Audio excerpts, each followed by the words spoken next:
Well, good evening, ladies and gentlemen, and welcome to our evening chat. Today is Monday once again, and we have a local legend here with us, and we're in his house. Matt Coffey is his name, and he's looking absolutely fantastic here today. He's been washing himself for nearly 3 days for this special broadcast. Matt, you're looking fantastic, and we did meet before, way back in the wood on a Christmas Eve party. That's right, yeah. And but anyway, it's great to see you, and you're keeping well. I'm still hanging in here anyway, like. Brilliant. And the mileage is getting up, you know. yeah, so. well, it doesn't stop for anyone. No, that's one handbrake you can't pull anyway. No doubt about that. And it's simple as that. And they say that, well, you can't stop the years, but I'll tell you, we're collecting stories, you could say, every Monday night now, and I believe you're a great man for recitations. Now, I'm brand new to this. What is a recitation? Huh? And you surely learned them from childhood in school. No, they didn't teach us in school at all, any of them. What did they beat you? No, I was lucky enough, I missed that part. I was out that day. Oh, that's right, yeah. Well, the recitations and poems, they're all the one family. Right, right. And where did recitations come into your life? Oh, I just took an interest in Robert's service there in the Yukon. Ah, right. And that's... Now, the Yukon is a bar in Mullingar at one stage, wasn't it? Huh? The Yukon was Tommy McManus's bar in Mullingar. Oh, but this was a colder place where I'm going to. And a bit further away as well, Ray. Now, have you travelled to the Yukon yourself? Huh? No. No, not yet, no. It's highly unlikely at this point in time that I will be going. Now, you're a carpenter, I think, as well. Yeah. Is that right? All my life. All your life. And where'd you work? Well, I worked everywhere. There's the fellas, at that time, you were jumping from one builder to the next and all that. Like, and would you have worked in Mullingar all the time, or would you have travelled? Oh, God, I travelled. I was in Dublin a good bit too. And I worked with James Andrews now in Mullingar for 9 years. And did you live in England at all, or did you ever leave Ireland to go to work in the buildings in England or anything like that? I was in England for a good few years. Right. And actually 2 of my children was born in England. Oh, right, right. And we come back home here then and bought a house up at Lochagar and spent X amount of time up there, few years, and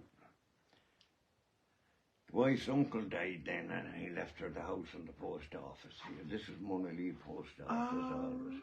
Right. Mm-hmm. So this is Monaglee area then, yeah, all right. And then we're after coming from... What do you say, where are we up there? Where's your place, Pat? Monkstown. Because Pat was telling me, now Pat's in here as well, he's doing security tonight to make sure that everything goes well. And these are friends for a long, long time. Are you long friends, Pat? Yeah. Oh, back when God was a gospel and we were 2 small lads. And tell us, so the recitations, yeah. When did you start with recitations? I mean, did you start at school, or did you start at... No, after that. Actually, yeah. They were hammered into in school, these old poems and recitations and that, but it was only later on I got an interest in that book there. And that was... Show us that book there, which is your favourite here.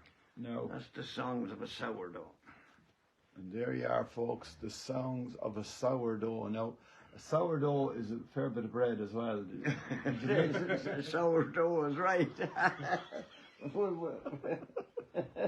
Now, them books, I'd say you've had a couple of years. Oh, they're here. Well, they're here, I suppose, 40 years. 40 years. And you read them every day, do you? Indeed I do. Not at all. No. You take do you remember them, though? Well, you take a figure, as the lad says. No, I forgot to now poem that I liked and just to God. Right. And is it easy to remember poems now?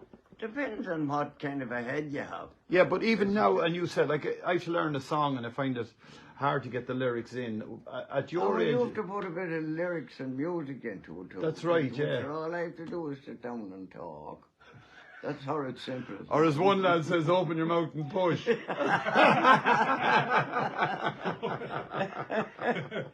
Yeah. So, right, will you give us the blast of one of your favourites? I'm going to start off with the spell of the Yukon, because it'll give you a flavour. Mm-hmm. It's what it's about. Yeah. What brings people there. Mm-hmm. What keeps them there. And then if they come home, why they want to go back. Right. It's as The simple as spell that. of the Yukon. The spell of the Yukon. May I close my eyes? Oh no, I can look at me. I wanted the gold and I sought it. I scrabbled and book like a slave. Was it famine or scurvy I fought it? I hurled my youth into the grave. I wanted the gold and I got it. Came out with a fortune last fall. But somehow life's not what I thought it. And somehow the gold isn't all. No. There's the land. Have you seen it? It's the cussingest land that I know. From the big dizzy mountains that screen it, to the deep dead lake valleys below. Some say God was tired when he made it. Some say it's a fine land to shun. Maybe, but there's still there are those who would trade it for no land on earth, and I'm one. You come to get rich, damn good reason. You feel like an exile at first. You hated like hell for a season, and then you were worst of the worst. It grips you like some kind of sinning. It twists you from foe to a friend. It seems that it has been since the beginning, and it seems it will be till the end. I stood in one mighty mounted hollow that's plumb full of hush to the brim. And I've watched that big sun wallow in crimson and gold and grow dim, till the moon set the pearly peaks gleaming, and the stars tumbled out neck and crop, and I felt that I surely was dreaming, with a piece of the world piled on top.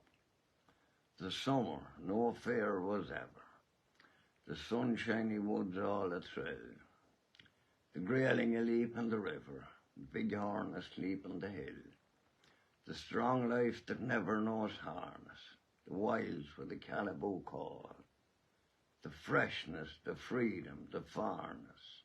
Oh God, how I'm hooked on it all. The winter, the brightness that blinds you, the white land locked tight as a drum, the cold fear that follows and finds you, the stillness that bludgeons you dumb. The snows that are older than history, the woods where the weird shadows slant, the stillness, the moonlight, the mystery. I bid them goodbye, but I can't. It's a land where the mountains are nameless, and the rivers all run God knows where. There are lives that are erring and aimless, and deaths that just hang by a hair. There are hardships that nobody reckoned. There are valleys, unpeopled and still. There's a land, oh, it beckons and beckons, and I want to go back, and I will. They're making my money diminish. I'm sick of the taste of champagne. I'll be glad when I'm skint to the finish. I'll go back to the Yukon again. Oh, I'll fight, and you can bet it's no sham fight. It's hell, but I've been there before. And it's better than this by a damn sight, so it's me to the Yukon once more.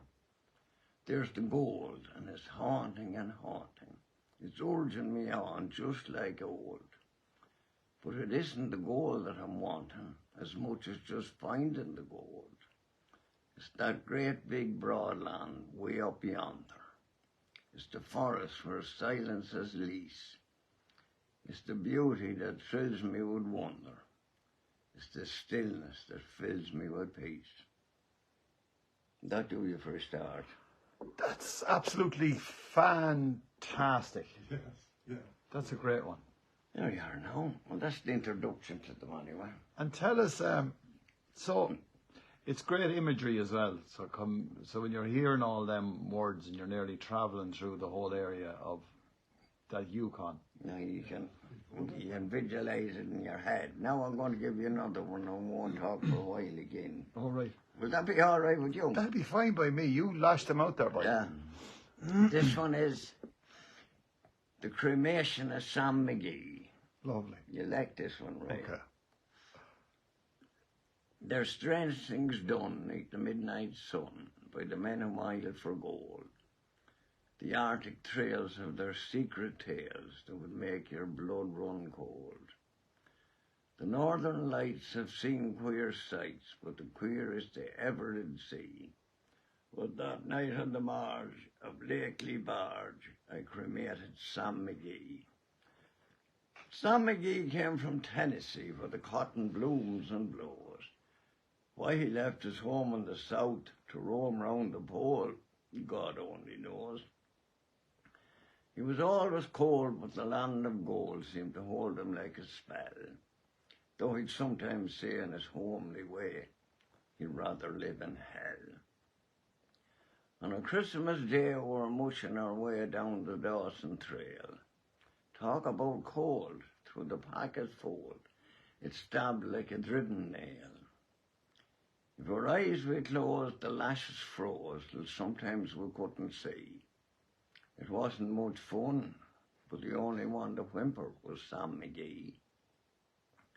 And that very night, as we lay packed tight in our robes beneath the snow, the dogs were fed and the stars overhead were dancing heel and toe. He turned to me and, chaps, says he, I'll cash in this trip, I guess. And if I do, I hope that you won't refuse my last request. He seemed so low I couldn't say no. Then he said with a kind of a moan, it's that cursed cold and it's got right hold till I'm chilled clean through to the bone. It ain't been dead, it's the awful dread of the icy grave that pains. So I want you to swear that foul or fair you'll cremate my last remains. A pal's last need is a thing to heed, and I vowed I wouldn't fail. So we started on at streak of dawn, but God, he looked ghastly pale. He crouched on the sleigh and he raved all day of his home in Tennessee. And before nightfall, a corpse was all that was left of Sam McGee. There wasn't a breath in the land of death as I hurried horror-driven, with a corpse half hid that I couldn't get rid because of a promise given. It was lashed to the sleigh and it seemed to say, you can tax your brawn and brain, but you promised to, and it's up to you to cremate my last remains. Now a promise made is a debt unpaid, and the trail has its own stern code. The days to come, though my lips were dumb, my heart how I cursed that load. In the long, long nights by the lone firelight, while the huskies round in a ring howled out their woes to the homeless snows, oh God, how I loathed that thing. And every day the quiet glare seemed to heavier and heavier grow. And on I went till the dogs were spent and the grub was getting low. The trail was bad and I felt half mad, but I swore I wouldn't give in. And I'd even sing to that hateful thing, and it heartened with a grin. Till I came to the marge of Lakely Barge, and there a derelict lay. It was jammed in the ice, but I saw in a trice it was called the Alice May. I looked at it, and I thought for a bit, and I looked at my frozen chum. And here, says I, with a sudden cry, is my crematory. Some planks I tore from the cabin floor, and I lit the boiler fire. Some coal I found that was lying around, and I heaped the fuel higher. Well, the flames just soared and the furnace rose, such a blaze you never did see. Then I bored a hole in the glowing coal, and I stuffed in Sam McGee. I made a hike, for I didn't like to hear him sizzle so. But the heavens scowled, and the huskies howled, and the wind began to blow. It was icy cold, but the hot sweat rolled down my cheeks, and I don't know why. as the greasy smoke and an inky cloak went streaking down the sky.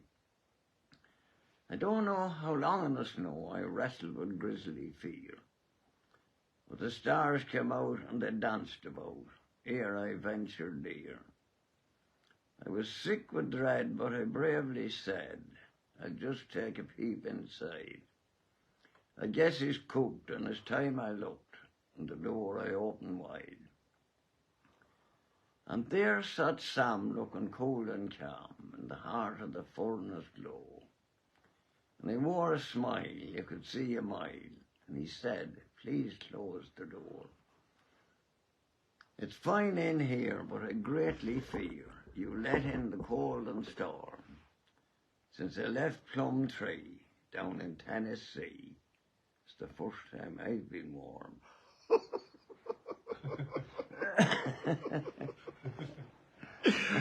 Oh, that's a great one altogether. You like that one? I like that one. The one of Sam McGee, huh? That's the Cremation of Sam, yeah. Only got pulled over 5 now. Well, Oh, good man. Take a break. This all comes from the discovery of gold in the Klondike in 1896. Ah, That was I the can't gold smoke rush up there. on the screen, sure. you can. Sure, Right. you're not going to fog it up, are you?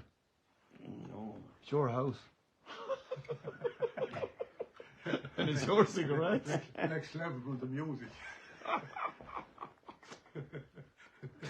Yeah. Sorry, Martin. You get So that. tell me, all them stories, I mean, they must mean Talk away, they yeah. must mean a lot to you as well, like. Well, it's just, I don't know. It's like maybe it's a bit of madness or something. I know, but I mean, Yeah. But, that whole idea, like the first story is an important story because it's, in a way, you want something in your life and then you get to it and then you go, do you know what? It's not as good as I thought it was. Yeah. Yeah. It never is it? A lot of things not as good as you think they were. And that's a real sort of opener for everyone. No, I won't smoke on that joke. I don't mind. You I don't switch mind. it off. I can, yeah, I can turn it on. I can just talk about me. I just, you could smoke away. No. Yeah. Talk to me there. Then. No. Why, do you not want to, at your No, I age, don't. and you don't want anyone watching you smoking? No, nowadays the beholders giving out a bad sign for children and all that. If they did see it. It mightn't be fucking half, there'll be no one looking at it anyway. Who'd want to see me? Well, it's an archive.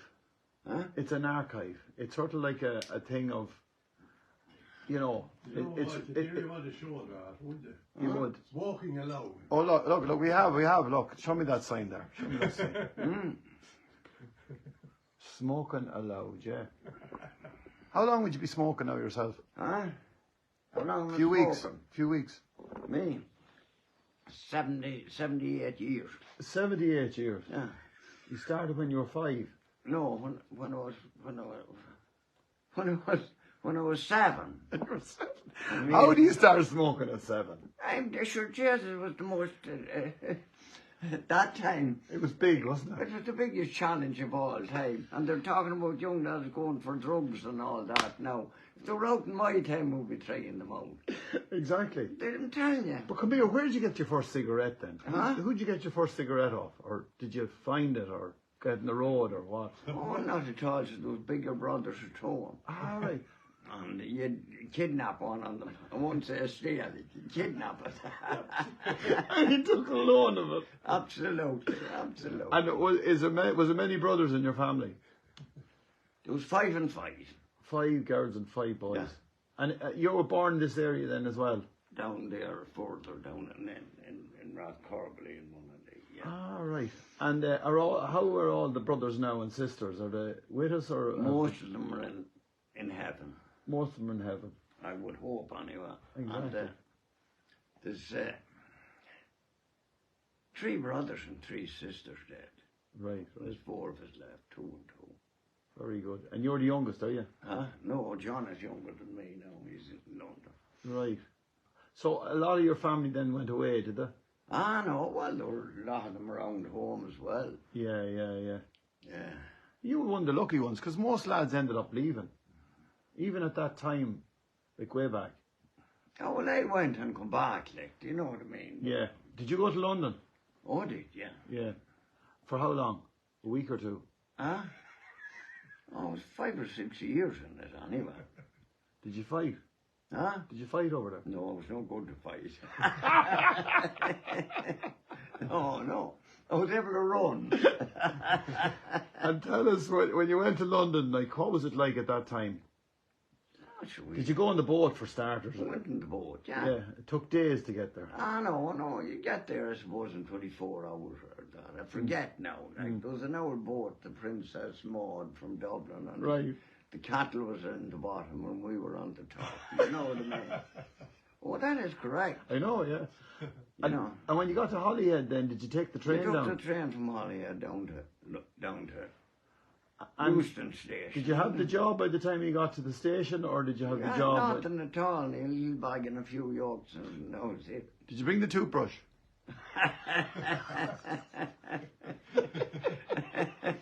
The smallest brush I've seen up to that was a yard brush. Yeah. And tell us, when you arrived in London, then where did you go to look for work? Actually, one of the building sites. Yeah, just walk in. Walk in, and you might get one on the first one you get, you know, and then you might know somebody that knew somebody, and they get you, like, you know. Yeah. Simple as that. I was down in, I think it was Tralee. No, I was down in Cork, in Bantry there last weekend, and I met a man who was 94 years of age, and he worked in the buildings all his life. Yeah. Well, he ended up in transport then as well. Yeah. So he ended up working for Kerry people and Cork people. He never worked for an Englishman when he was over there. Is that right? Yeah. Well, the Englishmen I found was the best to work for. Really, yeah. Oh, God, yeah, the grandest people. They were organised. They were More than the Irish lads. Huh? Yeah, well, the Irishman was mostly out on the digging and all that. Yeah. You know what I mean? Like, you know, but you got the big jobs there. But you see, you would have a carpentry at that time, would you? Yeah. You would have your apprenticeship God, done. Yeah. Oh, yeah. And where did you do your apprenticeship then? I done it above and the most of it above in Dublin. All right. G.F. Keating above him. He would have been a high roller then, would he? No, it Jeff wasn't Keating. a high roller. I just had a hammer and saw and a few yolks and a pipe. And tell us, how did you take to it in the first place? The carpentry. How was it? Well, sure, the fellas, it was a kind of an old family thing. I had a couple of uncles carpenters. Right. And a heap of cousins, and my own brother, Michael, was a carpenter as well. Like, you know. So you got the lonely old saw on the way. The thing about it was, if you couldn't do something like that, you were. You had to think of something else. Well, the bottom line is this: there was no education, was there? No. Now, my father was a carpenter as well, Ben. Yeah. And he done his carpentry at Smith's there. First man, he was down. Well, I was a young lad that time, and I was working it out. We were doing houses. I was working with Benny Cribben up there. We were doing houses out in Balnea. Mm-hmm. We were coming home, and Ben Doran That's right. was roofing the cash stores. The cash stores. The cash stores. Do you know what that is? Where was the cash stores? No. It could be on Patrick Street, was it? No, No, it cash wasn't. stores. Cash stores. Oh. The final fences there now. All right. One of them places, there was high buildings, and it was a small one in the middle. Cronin's pub now was there as well. Cronin's pub, it was beside between Cronin's pub and something else there. It was a single-story building. Right.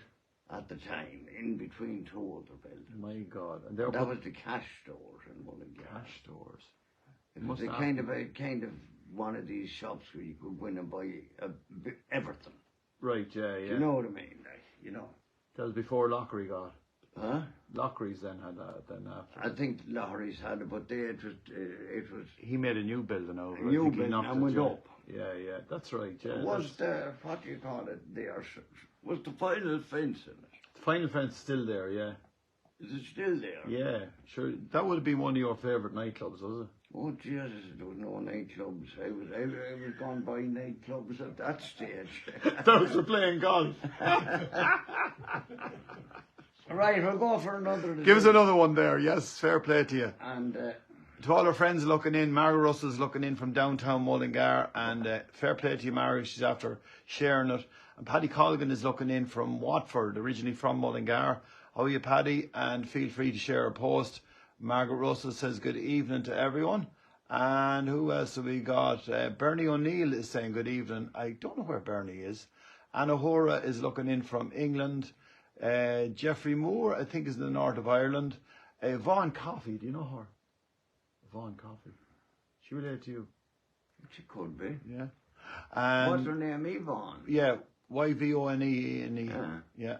And John Dehaney, D-E-N-A-H, Dehan. Beg your pardon. Who else have we got? Pat. You've enough. We load. Anyway.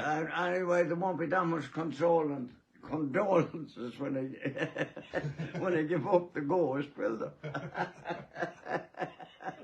Mass cards on. No flowers. No flowers. We don't go to you. No, right. Okay. This one is called The Parson's Son. Okay. The Parson's Son. And when he coming near the end of it, you need to want to explain it before I start, because at the end, he's lying in the old hut, and he's on the way out, as the fella says. Okay. And he goes and he lays down on the bed, and he's raving, and he's back. He's in the, well, let's see, what was he in first? He's in the casino. Uh-huh. He's back home on the ranch with his brother and sister, Minnie and, wait now. Is this an Irish fella or an American fella? American. Okay. I'm just trying to think of the two names. Did you like the Cowboys? You did? Yeah. I met enough of them anyway. But anyway, back with the two of them on that ponies on the ranch. Okay. And then he's out panning for gold. Mm-hmm. And in the end, his little bit of faith comes back to him. And he tries to say a prayer before he heads off into the wilds, you know. Okay. But anyway. So the name of this one is? The Parson's Son. The Parson's Son, okay. This is the song of the Parson's son, as he lay in his shack alone, on a wild, weird night, when the northern lights shoot up from the frozen zone, and it's 50 below, and crouched in the snow, the hungry huskies moan. I'm one of the Arctic Brotherhood. I'm an old-time pioneer. I came at the first, oh God, how I cursed this Yukon. But still I'm here. I sweated at thirst in its summer heat. I frozen and starved in its cold. I followed my dream by its 1,000 streams. I've toiled and miled for gold. Look at me, I've been snowblind twice. Look where my foot's half gone. And that gruesome scar on my left cheek, where the frost finds bit to the bone. Each one a brand of the devil's land, where I played and lost the game. A broken wreck with a craze for hooch, and never a cent to me name. This mining is only a gamble. The worst are as good as the best. I was in with the bunch, and I might have come out right on top of the rest. With McCormick, Lord and MacDonald, oh God, what is hell to think. Of the thousands and thousands we squandered, on cards and women and drink. In the early days we were just a few, and we hunted and fished around, or dreamed by the lonely campfire of the wealth that lay under the ground. We traded in skins and whiskey, and I often slept in the shade of that lone birch tree on Bonanza where the first big find was made. We were just like a great big family, and every man had a squaw, and we lived a wild, free, fearless life beyond the pale of the law. Then suddenly there came a whisper, and it maddened us every man. And I got in on Bonanza before the big rush began. Oh, them Dawson days, the sin and the blaze, and the town threw open wide. If God made me to his likeness, he sure let the devil inside. But we all were mad, both the good and the bad. And as for the women, well, no spot on the map in so short a time has hustled more souls to hell. Money was just like dirt there, easy to get and to spend. 'Twas all caked in and a dance hall jade, but she shook me off in the end. It put me queering for near a year. I never drew a sober breath, till I found myself in a bug house ward, with a claim staked out on death. 20 years in the Yukon, struggling along its creeks, roaming its giant valleys, scaling its godlike peaks, bathed in fiery sunset, fighting its frettish cold. 20 years in the Yukon, 20 years and I'm old. Old and weak, but no matter, there's hooch in the bottle still. I'll hitch up the dogs tomorrow and I'll go down the trail to Bill. It's so long dark and I'm lonesome. I'll just lie down on the bed. Tomorrow, I'll go tomorrow. I think I'll play on the red. Come, Kit, your pony is saddled. I'm waiting here in the court. Many a devil I'll kill you if you skip with that flossy sport. How much is it worth on the pound bill? Play up, school, play the game. Our Father, which art in heaven, hallowed be thy name. That was the song of the parson's son, as he lay in his shack alone. Ere the fire went out, the cold crept in, and his blue lips ceased to moan, and the hunger-maddened malamutes had torn them flesh from bone. And that do you. That's magnificent. And Jesus, I'll tell you, That's a deep one. you're a great one. That's a deep one. Oh, that's definitely That's a deep one now, isn't it? You want to hear that? Yeah. The wind blowing. We the should be wind- doing them in the winter. The wind blowing, yeah. In the middle of winter, frozen outside around the fire. Are you getting fed up with them yet? No, I think we're going well. Definitely we're doing great, and as I said, we've loads of people watching in. Well, I'm not I'm not big into audiences, you know. Oh, I know. I'm a private man here at the corner. Exactly. Well, we have, as I said, we have a great amount of people watching in, and there's few in and out. Pat read, and there's Amy Coffey. Who's Amy Coffey? Do you know her? She says, "Good man, father." Huh? The people that your family's Oh, watching Amy in. up the road. Yeah. Now come here. We'll do something here. You see. Oh, we can't do it there. Oh. She's my granddaughter. Ah, yeah. right, yeah. And she's very, very big with you anyway there. Sometimes you can invite people on to this, you see. No, there's enough. There's enough of us here. Well, there's enough for me anyway. Now tell us, how do you keep busy now at this time of the year, or how do you keep busy in your life at this age? Like, you're fit. I know you sit down and smoke all day, but apart from that... I go out and root around, do a bit of mowing and trimming and things like Do you that. do any woodwork anymore? Oh, God, no. No. I saw the handle with the hammer when I retired, in case I never say You to me saw again. the hand of the hammer. I saw the hand of the hammer.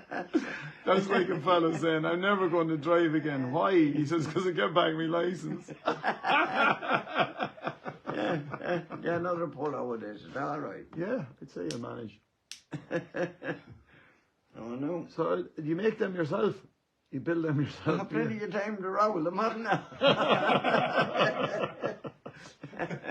And tell us, would you drink a pint now? You would? Look at him, not that into it. I drink 2 or 3 glasses of Guinness from the go. Glass of That'll Guinness. be all now. Would you ever drink glass of Guinness now at Blackhorn? No. No. Did you ever? When something is perfect, why do you want them with it? Do you know what I drank last night? Huh? Guinness Light. You know this new Guinness with no The pair of alcohol? O's on it. What? The pair of O's. Yeah, on the it. blue yolk. Yeah. That's Did you right. try it? No, I didn't. I was in a pub That's last what night. There's no difference, I think, is there? Well, you can drive on the one. Oh, I know that, You know, and you can face the guards with confidence. Yeah. But there is a difference. I suppose. You know, I mean, the alcohol has to be, sure, give a bit of a lift or, you know. Should put some kind of a kick into it. Exactly, yeah. Where the other one is, it's more eating than drinking. Do you know what I mean? Do you know that Guinness is good for you? Oh, It'll it is. keep you alive all your The lads have gotten it on to better each happen for himself. Do you remember the cruiser in Mullingar, the boxer?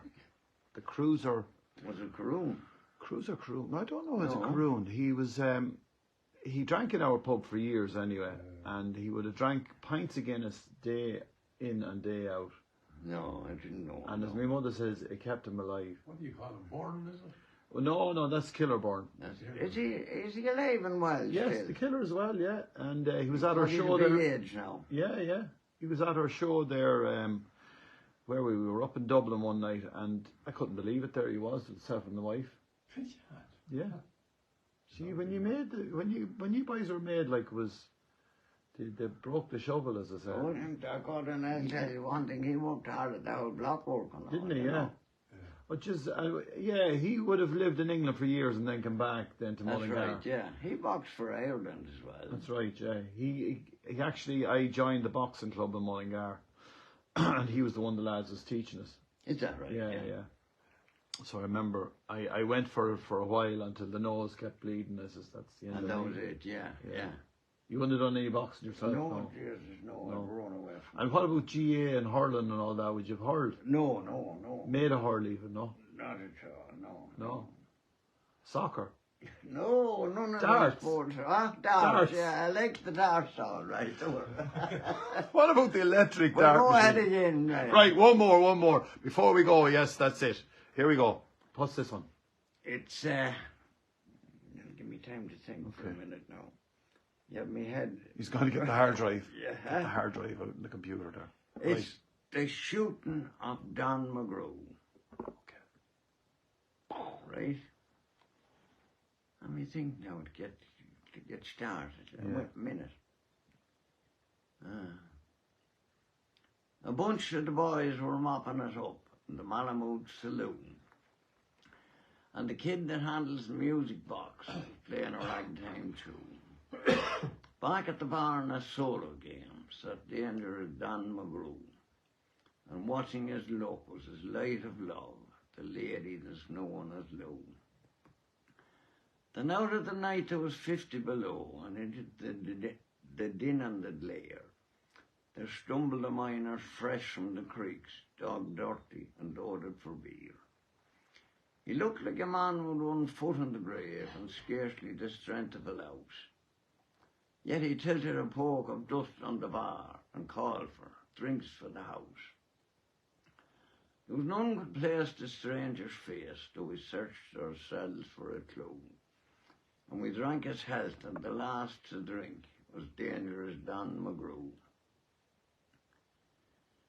There are men who sometimes grip your eyes and hold them hard like a spell.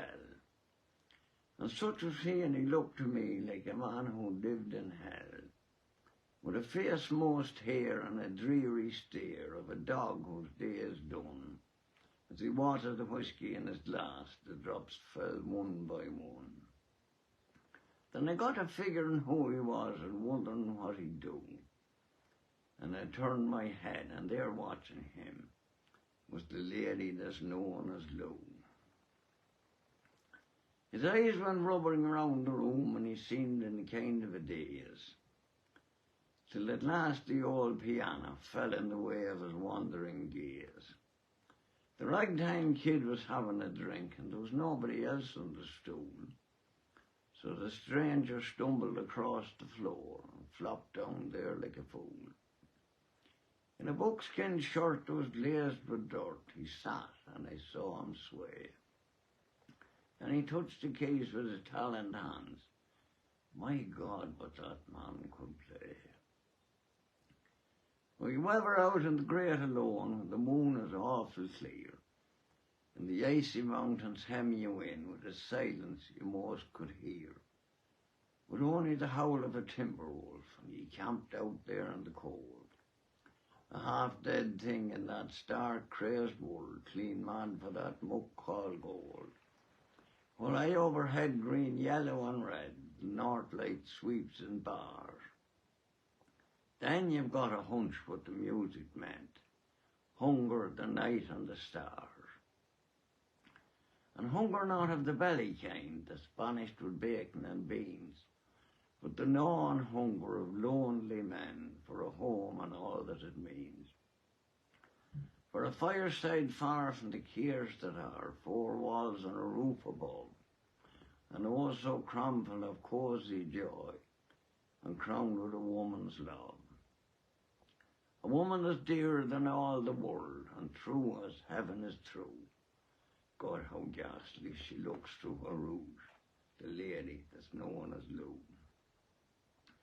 Then in a sudden, the music changed, so quiet you scarce could hear, and you felt that your life had been looted clean of all that it once held dear. That someone had stolen the woman you loved, that her love was the devil's lie, that your guts were gone, and the best for you was to crawl away and die. It was the heartening cry of a life's despair, and it thrilled you through and through. I guess he's here to make misery, says dangerous Dan McGrew. The music almost died away, then burst in a pent-up flood, and it seemed to say, repay, repay, and my eyes went blind with blood. The thought came back of an ancient wrong, and it stung like a frozen lash, and the lust awoke to kill, and the music stopped in a clash. The stranger turned, his eyes they burned in a most peculiar way. In a buckskin shirt that was glazed with dirt, he sat, and I saw him sway. His lips went in a kind of a grin. He spoke, and his voice was calm. Now, boys, says he, you don't know me, and none of you care a damn. But I want to state, and my words are straight, and I'll bet my poke they're true, that one of you here is a hound of hell, and that one is Dan McGrew. I ducked my head, the lights went out, and two guns blazed in the dark. A woman screamed, the lights came up, and two men lay stiff and stark. Pitched on his head and pumped full of lead was dangerous Dan McGrew, while the man from the creeks lay clutched to the breast of the lady that's known as Lou. These are the simple facts of the case, and I guess I ought to know. Some say that the stranger was crazed with hooch, and I'm not denying it so. I'm not as wise as these lawyer guys, but strictly between us two. The woman that kissed him and pinched his poke was the lady that's known as Lou. You see, she got the few bob that was left, didn't she?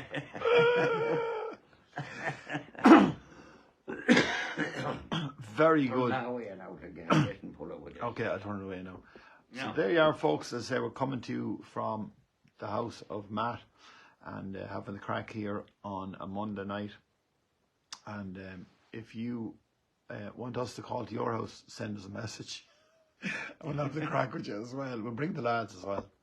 And all our friends looking in. We've Alan Ward, and he says, Ray, he's a serious hurling man, and the GAA as a rule. I have many discussions with Matt over Matt out in Monkstown. Where's That's Monkstown? right, yeah, Monkstown. Yeah, this is Monkstown. What's his name? Alan Ward. Oh, yeah, I know Alan, yeah. Yeah, he's watching in anyway. And looking great, Matty, he says. So there, that's Alan Ward coming in there. And if you want to join us, Alan, just as well. Yeah. But anyway, it's a little break time smoke for our artists this evening. And tell us, you were on the radio as well. You went to the radio. You done a bit of chatting with Radio 3, right? Tracy. Oh, I did, yeah, that's back a good few years. Was that in Mullingar or was it in Tullamore? Ah, no, he was doing the pubs at the time. Oh, so he was collecting it on a cassette. Oh, no. Oh, no. How do you record it then? Huh? Was it on the radio? Oh, I probably couldn't have done well. Oh, sorry. It was just the show on the radio. Yeah. The show was from the pub he was in at the night. Yeah. Yeah. Do you remember the time you used to say the hair dryers were on the road? So, the guards were on the road, and he used to say the hair dryers were on. Is that right? Yeah.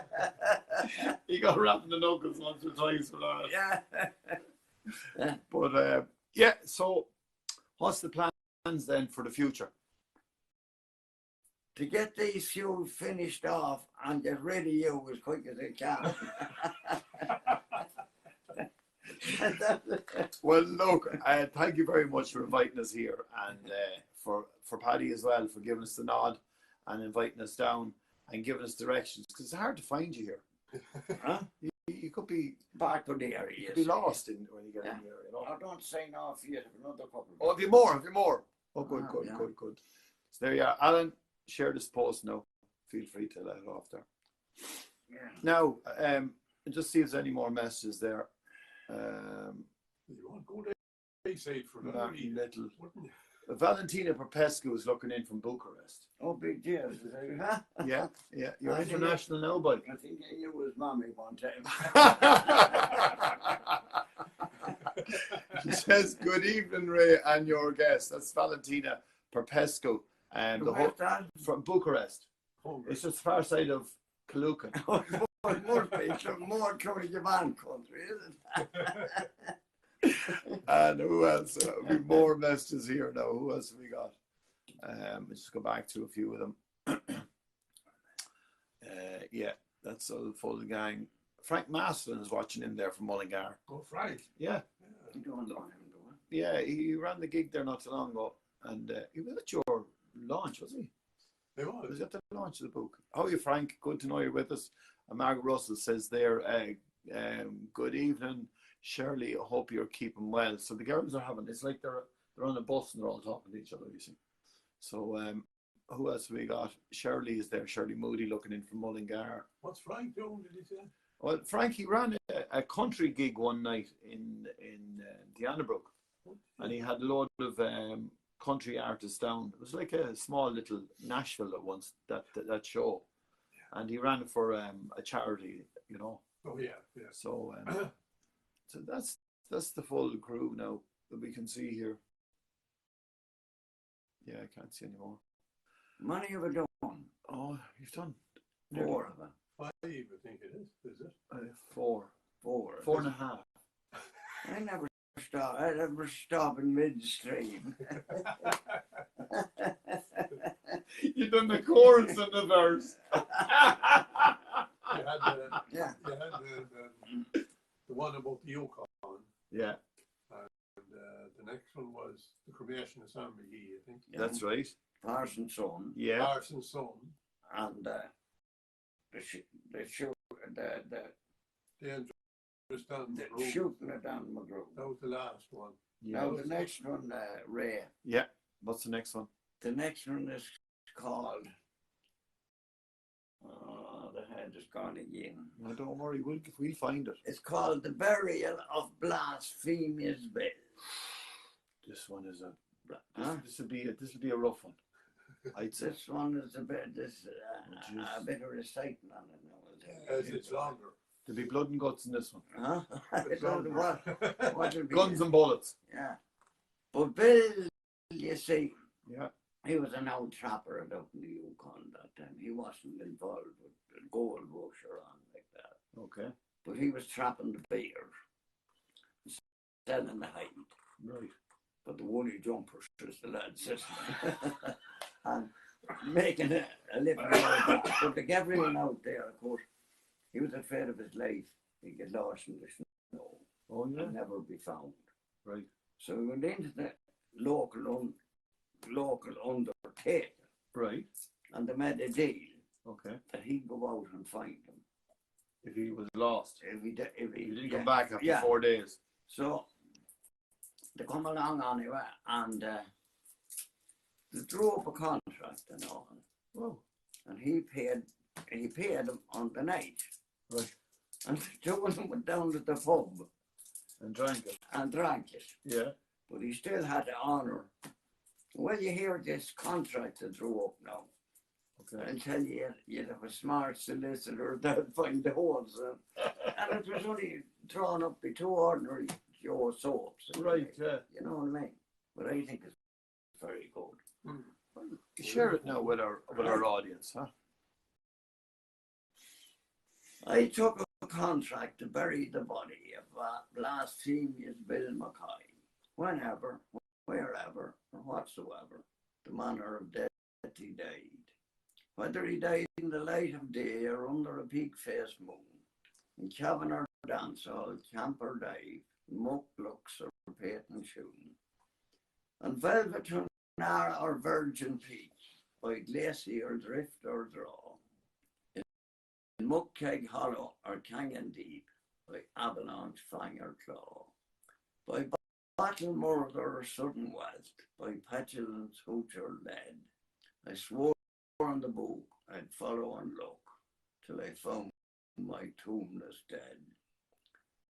For Bill was a dainty kind of a man, and his mind was mighty sought, on a dinky patch with flowers and grass in a civilized boneyard lot.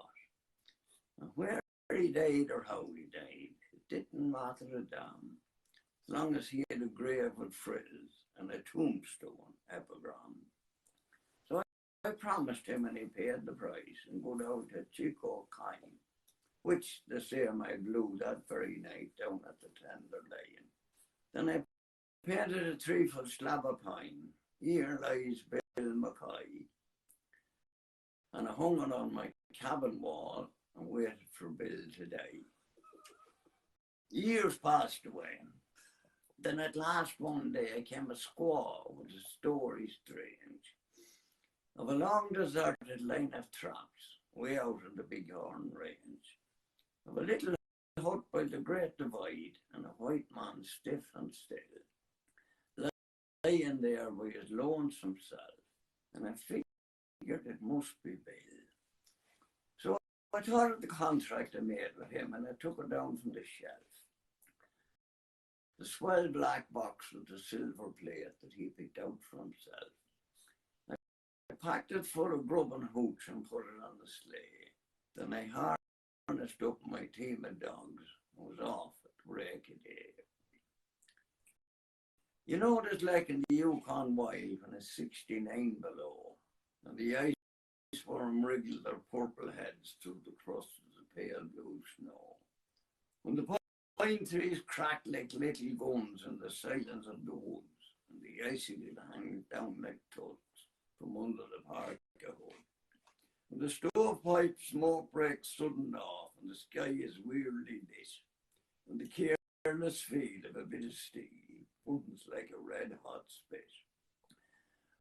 When the mercury is a frozen ball and the frost finds stocks to kill, well, it was just like that day I set out to look for Bill. Oh, the awful hush that seemed to crush me down on every hand as I blundered blind with a trail to find in that blank and bitter land. Half dazed, half crazed in the winter wilds with its deep heartbreaking woes, and the rootless strife for a grip on life that only the sourdough knows. North by the compass, north I pressed, river and peak and plain, past like a dream that I slept to lose, and I'd wake and dream again. River and plain and mighty peak, and who could be unawed under summit blaze he could stand and gaze at the foot of the throne of God. North to a land accursed and shunned by the scouring brutes, but all that I heard was my own harsh words and the whine of the malamoots, till at last I came to a cabin squat built in the side of a hill, and I burst in the door, and there on the floor, frozen to death, lay Bill. ice, white ice like a winding sheet, sheeted each smoke-covered wall, ice on a stovepipe, ice on the bed, ice gleaming over all, sparkling ice on the dead man's chest, glittering ice in his hair, ice on his fingers, ice in his heart, ice in his glassy stare. Bill was hard as a log and thrust like a frog, with arms and legs outspread. I looked at the coffin I brought with me, and I looked at the gruesome dead. At last I spoke. Bill liked his joke, but still, God darn his eyes, a man could at least consider his mate and the way he goes and dies. Have you ever stood in an Arctic hut in the shadow of the pole, with a little coffin 6x3 and a grief you can't control? Have you ever sat by a frozen corpse that looks at you with a grin and seems to say he can try all day but you'll never jam me in? I'm not a man of the quitting kind, but I never felt so blue as I sat there staring at that stiff and wondering what to do. Then I rose and kicked the husky dog that was nosing round and about. Then I lit a roaring fire in the stove and I started to thaw Bill out. Well, I thawed and thawed for 13 days, but it seemed to do no good. His arms and legs stuck out like pegs as if they were made of wood. At last I said, this ain't no use. He's frozen too hard to thaw. He's obstinate. He won't lie straight, so I guess I'll have to saw. So I sawed off poor Bill's arms and legs and laid him snug and straight in the neat little coffin he picked out for himself with the dinky silver plate. And I came nigh near to shedding a tear as I nailed him safely down. Then I stowed him away in my Yukon sleigh and I headed back to town. So I buried him, as the contract said, in a narrow grave and deep. And there he awaits the big call up and the judgment's loose head sweeps. Now I smoke my pipe and meditate in the light of the midnight sun. And I sometimes wonder if it was the awful thing I done. And when I sit and the Parson speaks, expounding of the law, I often think about poor old Bill and how hard he was to solve.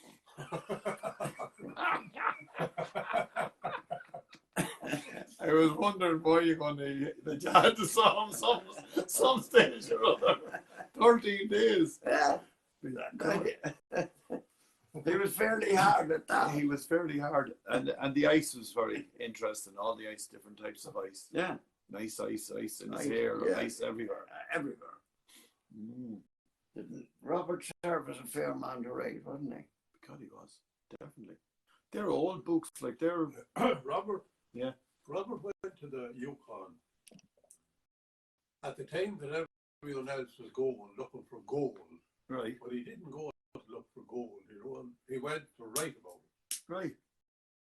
And he made the handiest living out of it. He was born in Switzerland, wasn't he? Switzerland, I think, yeah. Right. Somewhere there, you would probably. There you are. He told the whole story of life up there. In all them books. All them, yeah. And that's going back 1890 or 1896, something like that, or 86, I don't know which it was, around that time. Thank God. 130, 40 years ago, or something like that. Magic. Now, when I have this gone, we have 2 more to do. But have we more? Wow, yeah. Jesus, that's great. I thought you were going to put me out. But they're not Robert Service poems. They're 2 different. Oh, this is a different department altogether. Slightly. But I don't know who wrote the one first one I'm going to do for you now, down below. Come on. It's the face on the barroom floor. Face the barroom. Oh, yeah, I think I heard of that. Where is he in here somewhere? Oh, yeah. Oh, Jeez, don't burn yourself. All right. You don't usually. Some carpenters would have the cigarette hanging off the lip. You never done that one, no? Just let it burn away on the lip. Anyway, we made to see that. Kerrigan Boys. See, grandchildren get these out for me. All right. Any of them, there's nothing to boot there, you know. This man is a great granddad for about, what, 18 years? That's right, yeah. Jesus. I found in the last He few was years. busy, was he? Flat out. I went now, let's see. Now, let me see, it's right. I'm going to watch a few people here now and just say hello to them. Agnes Moore is looking in. Agnes, how's it going? Who? Agnes Moore. Oh, yeah. Do you know Yeah, Agnes? the show crowd. Yeah. Agnes is watching in. More. Yeah. And Mel Donnelly. Is that Donnelly's down below? Mel Donnelly. I think she could be Donnelly's from down the cross. Brendan Devaney is there as well. Oh, Brendan. Brendan Devaney, yeah. He was the postman here. Yeah, he's watching it in. And Angela Wilson is there as well. I don't know what that was. Wilson's hospital. And Tiana Kiernan. No name to that. And Lorraine O'Brien is watching in. She's from downtown Mullingar. Hello, Lorraine. And most people, I'd say, were out in the sun this evening, but we've got a few people watching in, which is even better. Huh? There's no name on it. Well, you got what you wanted. Oh, yeah, it's there, yeah. Right. Well, What is the name of those? oh, we're not paying attention. Hmm? We're not paying attention. Oh, the face on the face bar. on the barroom floor. The face in the barroom floor. Yeah.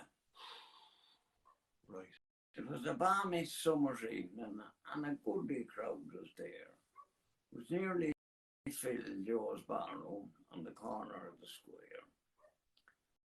And as the songs and witty stories came through the open door, a vagabond crept slowly in and posed upon the floor. Where did it come from, somebody says. The wind has blown it in.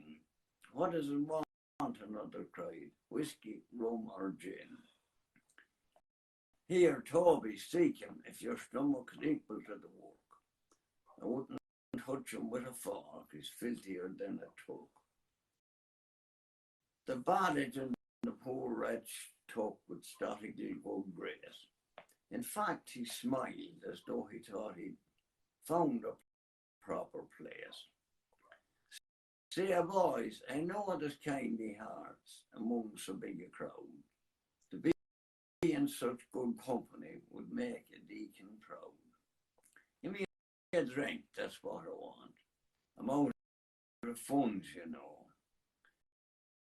When I had cash to treat the gang, this hand was never slow. What? You laugh as though you think these pockets never held a sou. Well, I once was fixed as well, my boys, as any one of you. Here. Oh, thanks. That's braced me nicely. God bless you one and all. Next time I pass this good saloon, I'll make another call. Give you a song. No, I can't do that. My singing days are past. My voice is cracked, my throat's worn out, and my lungs are going fast. Give me another whiskey and I'll tell you what I'll do. I'll tell you a funny story and a fact I promise to. That I was ever a decent man, not one of you would think, but I was 4 or 5 years ago. Say, give me another drink. Fill up, Joe. I want to put some life into my frame. Such little drinks to a bum like me are miserably tame. 5 fingers there, that's the scheme, and lots of whiskey too. Well, here's luck, boys, and landlord, my best regards to you. You've treated me pretty kindly, and I'd like to tell you how I came to be the dirty sot you see before you now. As I told you, once I was a man with muscle frame and health, and but for a blunder ought to have made considerable wealth. I was a painter, not one that dabbed on bricks and wood, but an artist, and for my age was rated pretty good. I worked hard at my canvas and was bidden fair to rise, for gradually I saw the star of fame before my eyes. I made a picture perhaps you've seen. It's called The Chase of Fame. It brought me £1,500 and added to my name. And then I met a woman. Now comes the funny part. With eyes that petrified my brain and sunk into my heart. Why don't you laugh? It's funny that the vagabond you see could ever love a woman and expect her love for me. But it was so, and for a month or two her smiles were freely given. And when her loving lips met mine, it carried me to heaven. Did you ever see a woman for whom your soul you give, with a form like the Mile of Venus, too beautiful to live, with eyes like the brightest diamonds and a wealth of chestnut hair? If so, it was she, because there never was another one half so fair. I was working on a portrait one evening back in May of a fair-haired chap, a friend of mine that lived across the way. And Madeleine admired it, and much to my surprise, she said she'd like to know the man that had such dreamy eyes. Well, it didn't take long to know him, and before the month had flown, my friend had stolen my darling, and I was left alone. An airy year of misery had passed above my head.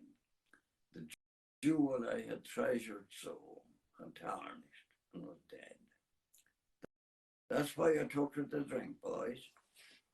Why, I don't see a smile. I thought you'd be amused and laughing all the while. What's the matter, friend? There's a teardrop in your eye.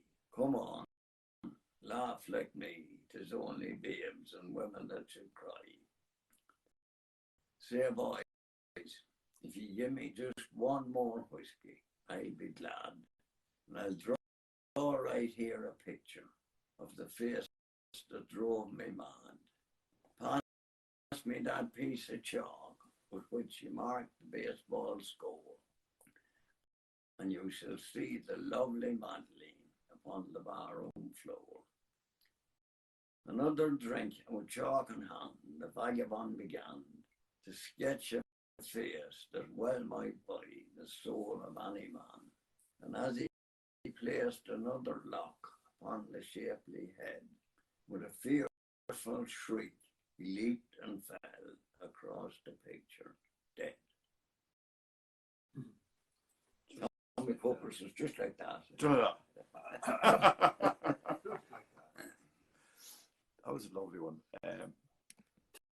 Tommy Cooper. Do you remember Tommy Cooper? Oh, God, yeah. That's the way he died, too, wasn't it, real He quick? was on stage. He was on He stage. died in television, like. Yeah, I was looking at it on the night. Believe Really? it, I was indeed. And I'll tell you what to take over from Jimmy Tarbuck. That night. And keep the show on the road. Wow. And it took a bit of doing now. Do you remember the time we threw the bucket of water in the audience? No, I can't say I remember that. I thought that was the best ever. Yeah. And the little hat he used to wear. Remember the little red hat Yeah. was there? No, but one more. Have you one more? Yeah. Good man. How many of these have you in the memory there? Oh, should there be enough for the night anyway. Yeah. That's what, 6 gone and 1 to go. Good man. Oh, this one is it's based in Australia, Okay. and it's called the Kerrigan Boys, Kerrigan Boys. and it's written by a man called Edward Harrington. He was a poet out there, like, you know. It's a good little story, I think. Brilliant. Kerrigan Boys. Yeah. By Jove, it's hot on the track today. My flannels are soaked in sweat. I think I'll sit in the shade for a bit and wait for the sun to set. I know a decent camping place by the river beyond the town, but I'd rather carry my swag through there after the sun goes down. A touch of pride, well, perhaps it is, but I haven't much cause for pride. It's 16 years to the day almost since old man Kerrigan died. 16 years and his place is sold, and the fortune he left us spent. For the road downhill is an easy road. That was the way we went. Kerrigan, that was our father's name, and he was one of a tough old sort, and he ruled by graft, and he lived by God, and he hated drink and sport. We lads were fond of a bit of fun, but he kept us under the rain. And we had to bow to the old man's will, though it went against our grain. It was kind enough in his hard old way, but we had to earn our keep. Breaking horses, milking cows, branding and shearing sheep. No wonder we booked a bit of times. You know what youngsters are. We mustn't dance in the local hall or drink in Mulligan's bar. These were the orders the old man gave. We did it just the same. Jack was 2 years younger than I, so I got most of the blame. But I often thought had he been less hard and left us a little more free, it might have been better for him, perhaps, and better for Jack and me. The old man dropped in the yard one day over we had the wind and spent. We picked him up and carried him home, but we knew that it was the end. The neighbours gathered for miles around. He hadn't a single foe, and the crowd that stood by the open grave spoke well of the man below. We grieved a lot for our father's death, though he left us wealthy men. If we hadn't known what he meant to us, we realised it then. Our only sister had died at birth, and our mother was long since dead, and we found that we were the only heirs. The old man's will was read. We were just a couple of country lads. We'd never been off the farm.